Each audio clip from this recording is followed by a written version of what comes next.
As my heir, William now assumes the Scottish titles which have meant so much to me. He succeeds me as Duke of I, William, Prince of Wales, pledge my loyalty to you, and faith and truth I will bear unto you, as your liege man of life and limb. So help me God. The door to the meeting room closed, and King Charles III immediately placed a thick stack of documents down in the middle of the long table.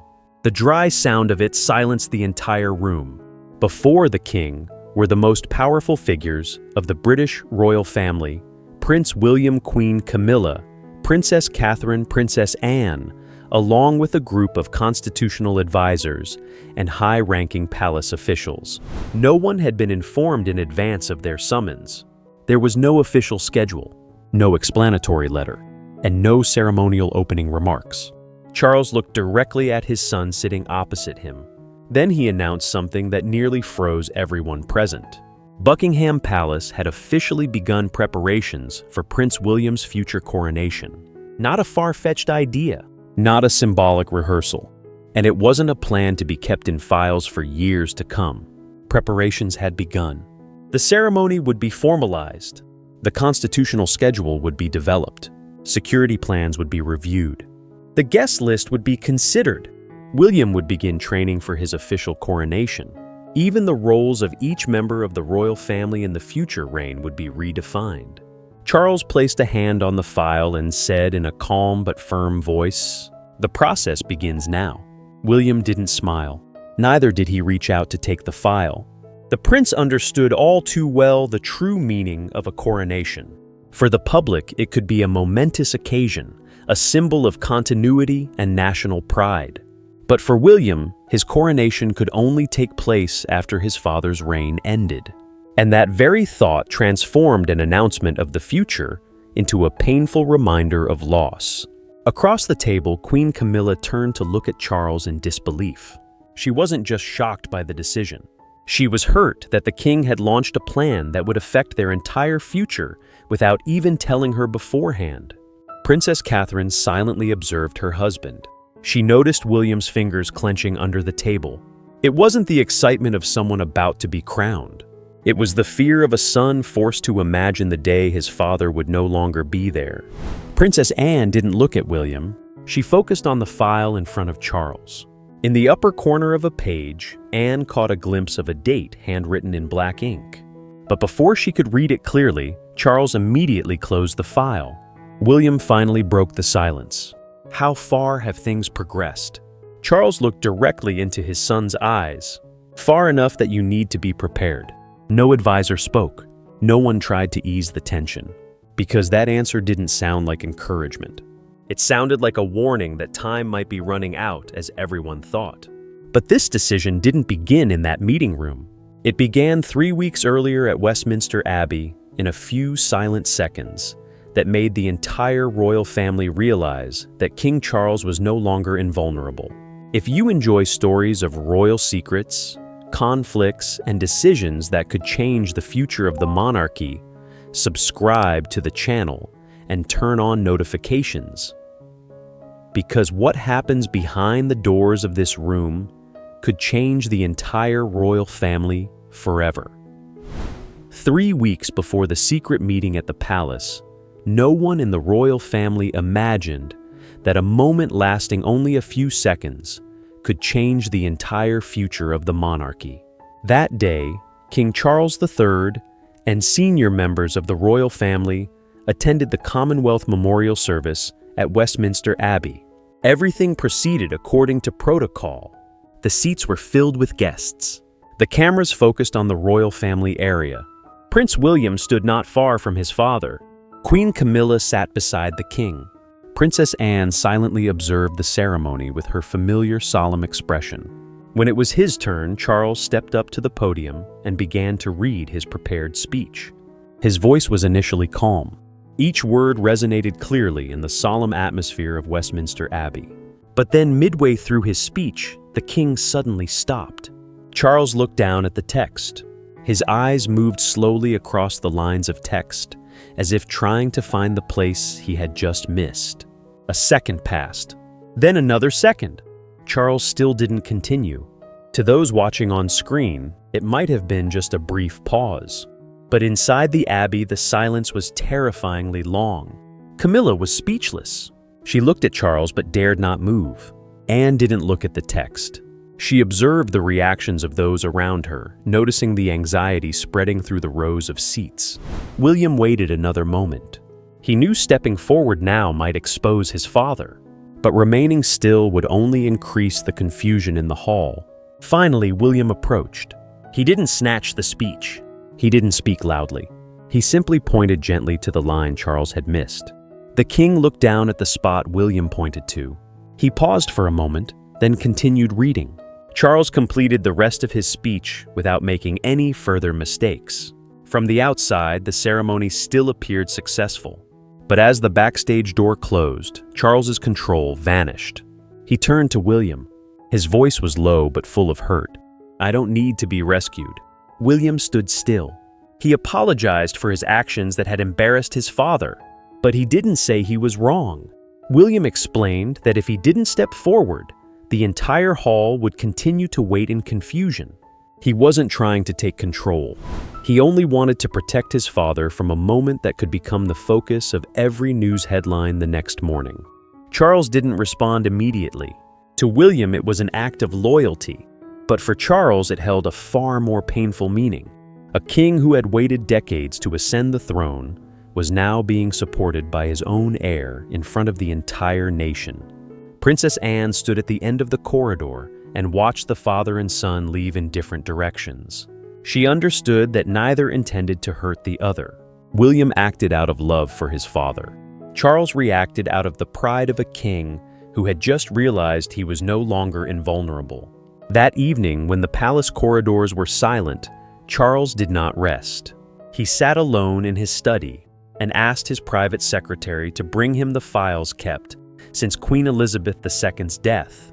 The files were placed before him, files detailing the first days after the Queen's death, documents describing Charles's immediate ascension to the throne, plans for the transfer of power, emergency plans for the heir, and reports on maintaining the monarchy's functions during a time of national mourning. Charles opened each file. He recalled the day his mother died. There was no time to pause, no opportunity to grieve like a normal son.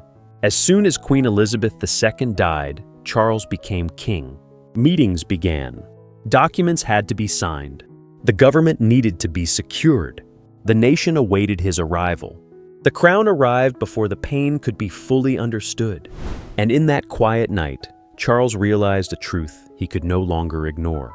If the same thing happened to him, William could also be thrust into that very situation. He might have to inherit the throne before he even understood that he had just lost his father. The incident at Westminster did not make Charles want to surrender. It made him realize that the future waits for no one who is ready. The king took off his glasses and set them down beside the file.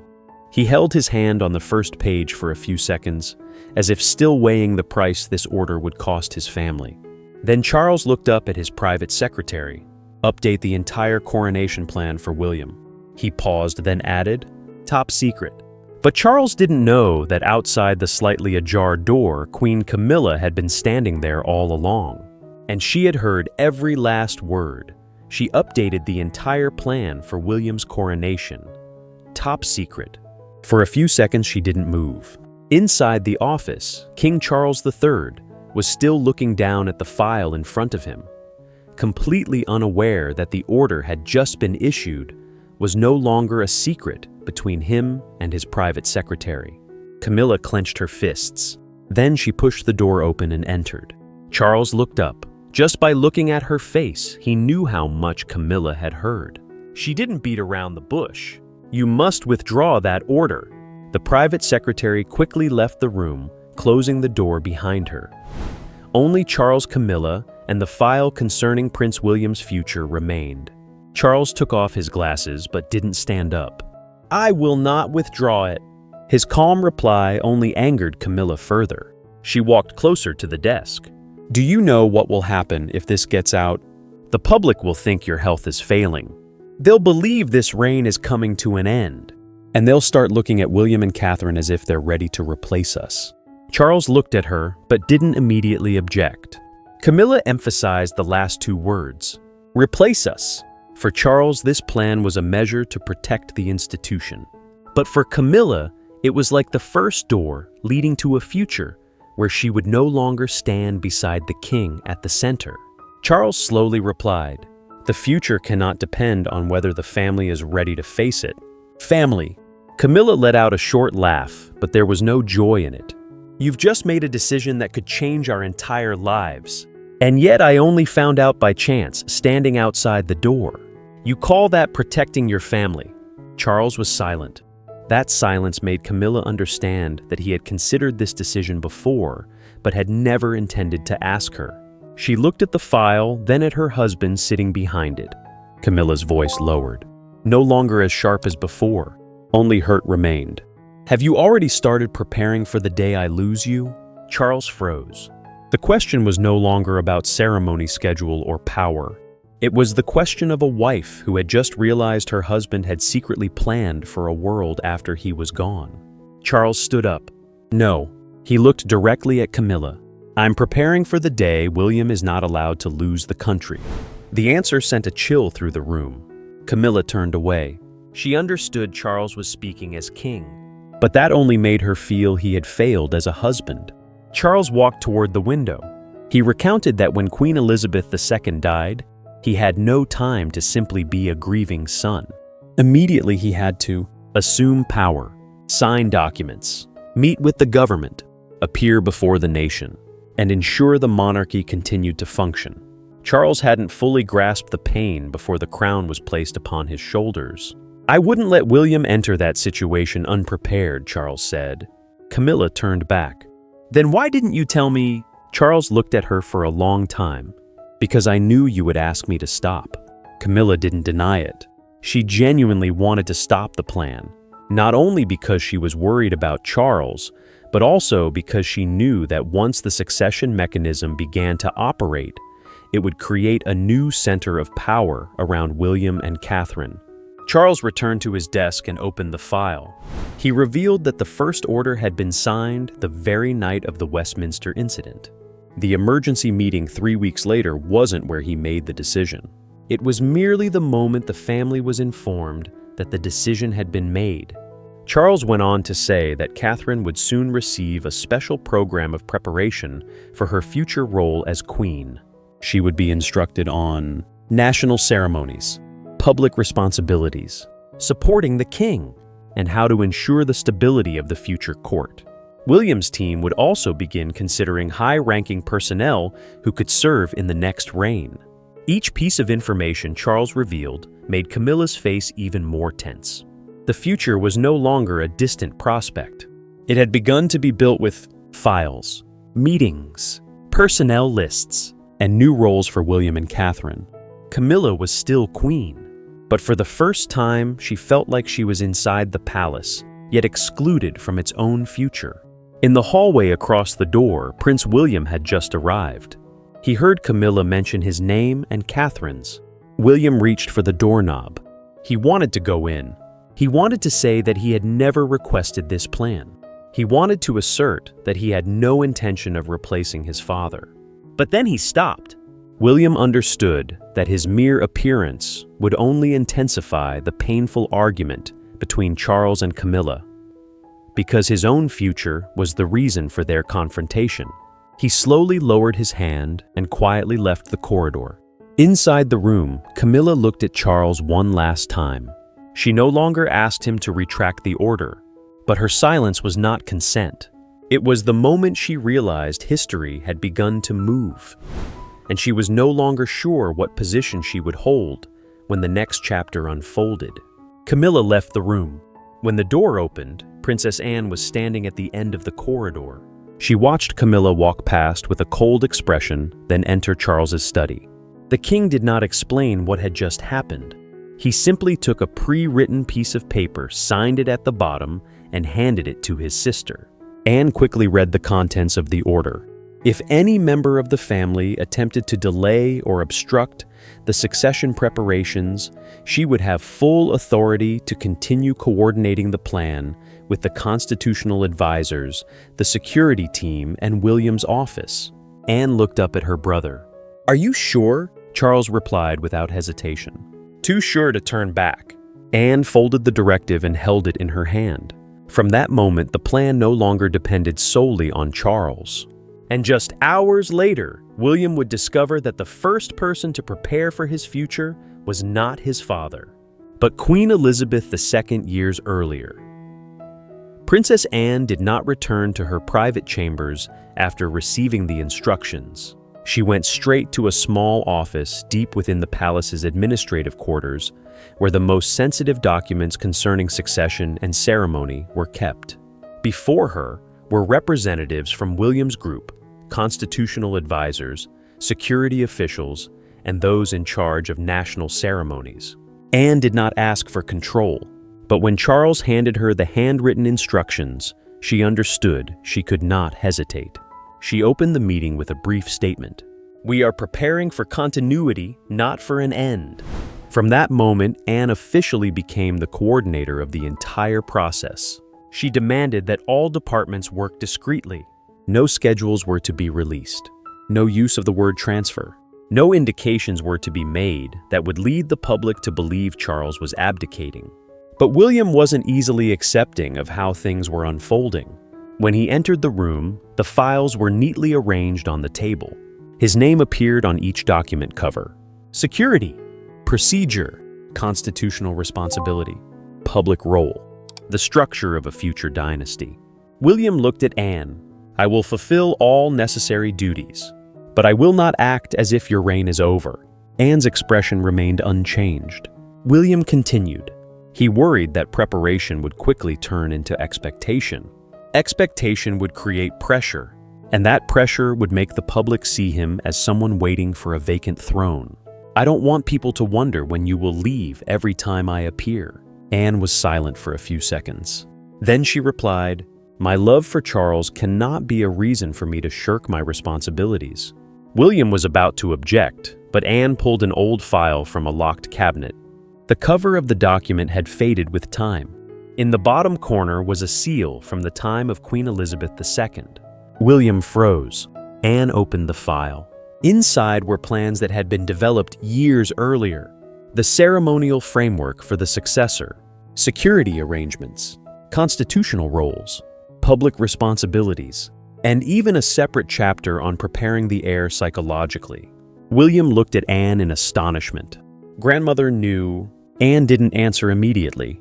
She pulled out a handwritten note. Queen Elizabeth II's handwriting was still clear and firm. The message was only a few lines long. The next heir must be more emotionally prepared than Charles was ever. William read it once. Then he read it a second time. Then he bowed his head. For the first time, he understood that Queen Elizabeth II had foreseen this pain.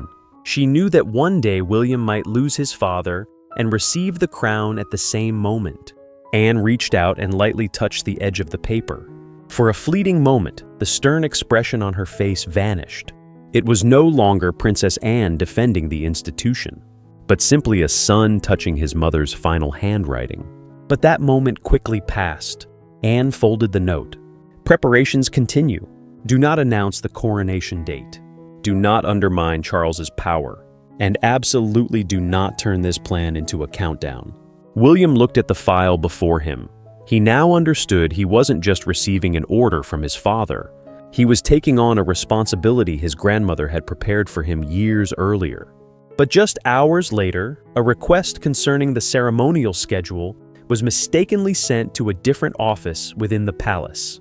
And the secret that 3 generations of the royal family had tried to keep began to leak. Not by an official statement, not by an urgent bulletin from Buckingham Palace, but by changes so subtle that they initially went almost unnoticed. A revised schedule, a changed seating chart, a new name added to the briefing list, a security file transferred to Prince William's office. Each individual detail could be explained as normal administrative procedure, but when put together, they form a clear indication that a new power structure is quietly taking shape. William began receiving reports previously only sent to the king's senior advisors.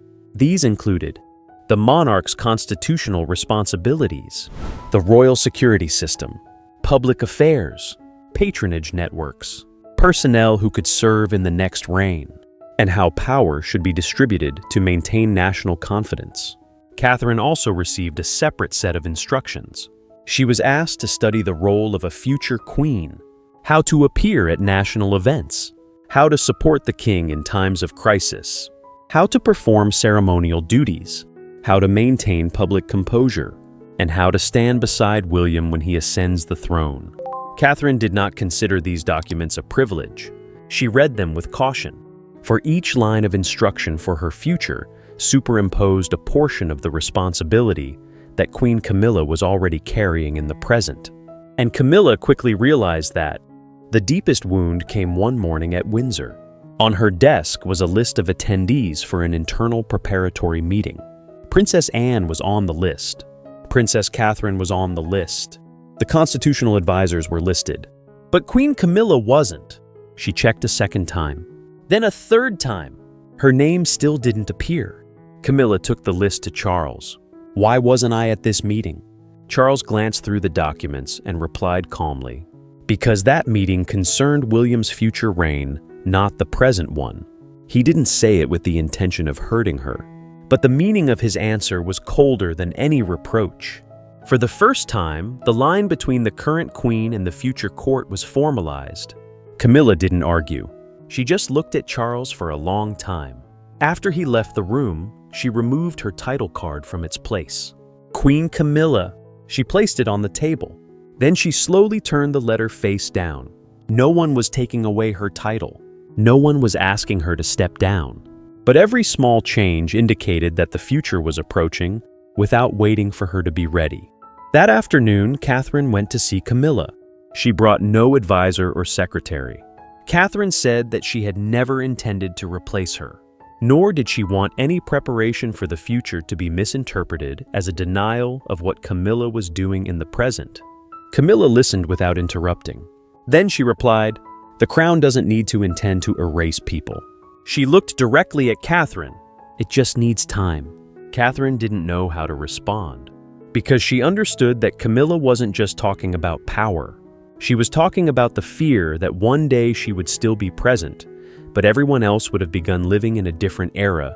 When William learned of this, he immediately requested a halt to the next preparatory meeting.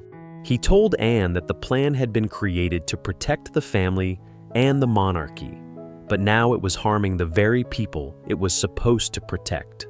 That information quickly reached Charles, but the king saw no compassion in his son's decision. He saw hesitation. Charles began to wonder if William was strong enough to shoulder the responsibility when duty conflicted with emotion. Less than an hour later, William received a summons. No advisor, no secretary, no Catherine, no Anne. Just the two of them, and the coronation papers lay between them. The office door closed. No more advisor, no more secretary, no more lengthy reports or meetings. For the first time since the incident at Westminster Abbey, King Charles III and Prince William faced each other only as father and son. Charles gently pushed the file toward William, but William didn't open it. He looked directly at his father. "I didn't come here to review more plans. I want to ask you to stop it all." Charles was silent. William continued, his voice heavier than ever. "Every briefing makes me feel like I'm betraying you. Every report I receive is like a reminder that everyone is preparing for a day when you're no longer here. Every signature I put down makes me feel like I'm accepting a future I never wanted." William bowed his head. He had never said those words to anyone before. "What will the public think when they look at me? They'll think I'm waiting for my father to decline. They'll think I'm waiting for the throne to become vacant. They'll even think I'm the one who benefits from the end of a dynasty." The room fell silent. Charles didn't interrupt. He let his son finish everything he had kept inside for weeks. After a long pause, Charles finally spoke. "William, my greatest fear has never been that you would replace me." He paused. His gaze fell on the portrait of Queen Elizabeth II, hanging on the opposite wall. "What I fear most is that one day, you will have to stand where I once stood, Charles slowly recounted the day Queen Elizabeth II died. He remembered vividly the feeling of the phone ringing incessantly. Documents were brought in. Emergency meetings began. In just a few hours, he was no longer allowed to be just a son who had lost his mother. He became king. The country needed stability. The Constitution needed to be protected. The world was watching. "The crown came to you before the pain could be processed," Charles said softly. "You didn't have time to cry like a normal son, and I won't let that happen to you." William looked up at his father. For the first time, he no longer saw a king. He saw a man still carrying the pain of his mother's death. Charles opened the file. He turned to the last page and pointed to the date written in blue ink. That was the very line Princess Anne had seen the night she received the order. "What do you think this is?" William looked at the paper. He remained silent. Charles shook his head slightly. "This isn't the day of your abdication. It's not the day of my coronation, nor is it a secret coronation date." He traced his fingertip over the line. "It's just a deadline to complete the entire preparation framework. There's no coronation date. There's no plan for the transfer of power. You are still king, and you've never intended to relinquish your responsibilities." Those words dispelled the misunderstandings that had persisted for weeks. William slowly closed the file. He didn't return to his chair opposite. Instead, he pulled a chair over to sit beside his father. The distance between them was now only an arm's length. William spoke in a low but emotional voice. "Prepare me as your son, not as someone waiting for your place." Charles looked at his son for a long time. His eyes reddened. For the first time since Westminster, he smiled faintly. "I promise. From now on, there will be no more plans that you only learn about after everything has been decided.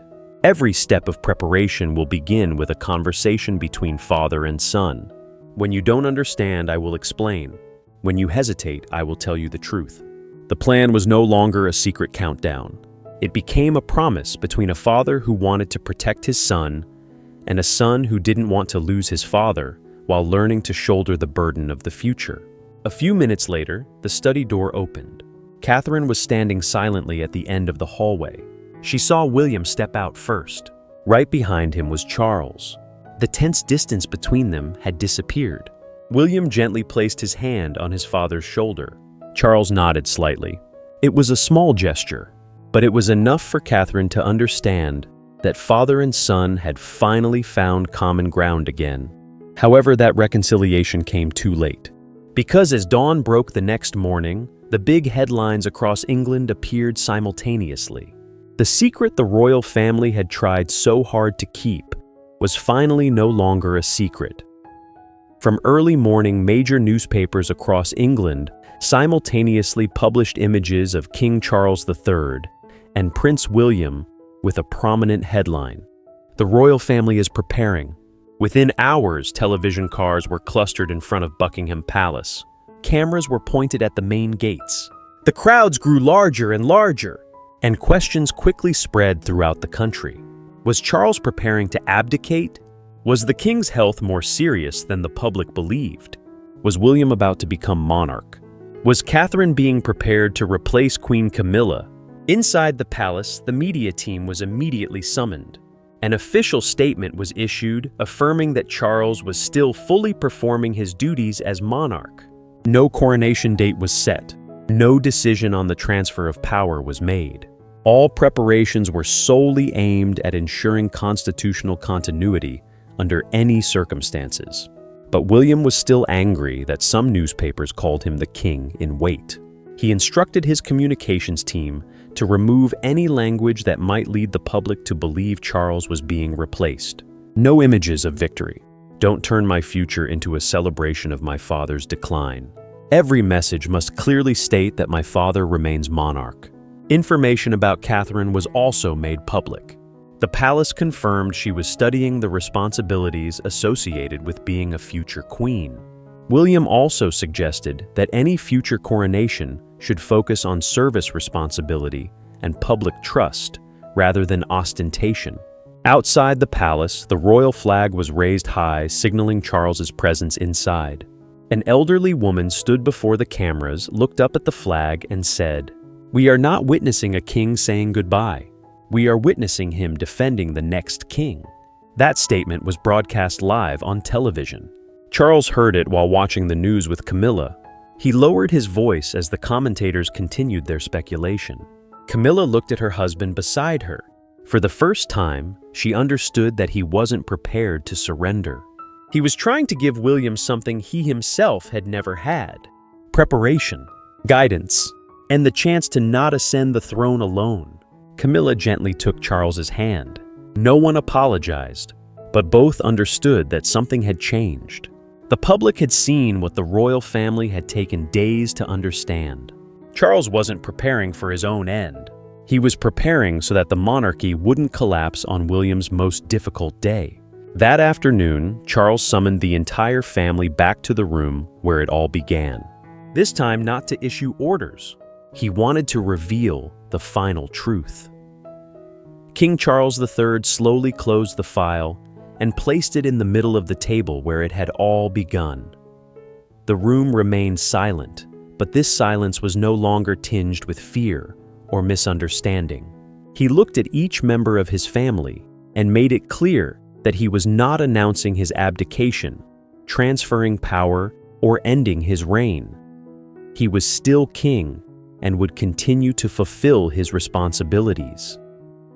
The only thing that had changed was that William would be prepared from today not to await the throne, but to one day not bear the crown alone. William silently received the file from his father, but he did not open it. Instead, he placed it back between them and smiled. "We will review it together." Charles nodded slightly. Catherine saw the tension on William's face finally dissipate. Camilla stepped to stand beside Charles, while Princess Anne quietly closed Queen Elizabeth II's document, as if the Queen's final mission had been accomplished. This isn't a story about a king preparing to leave the throne. It's a story about a father who still wears the crown, but has the courage to prepare for the day his son will inherit it. And perhaps it is this very preparation that makes a dynasty stronger. Do you think Charles was right to secretly prepare William? Or should he have shared it with his family from the beginning? Leave your thoughts in the comments below. If you enjoy stories about the British royal family, don't forget to like, subscribe, and turn on notifications so you don't miss the next videos. Thank you for watching, and see you in the next story.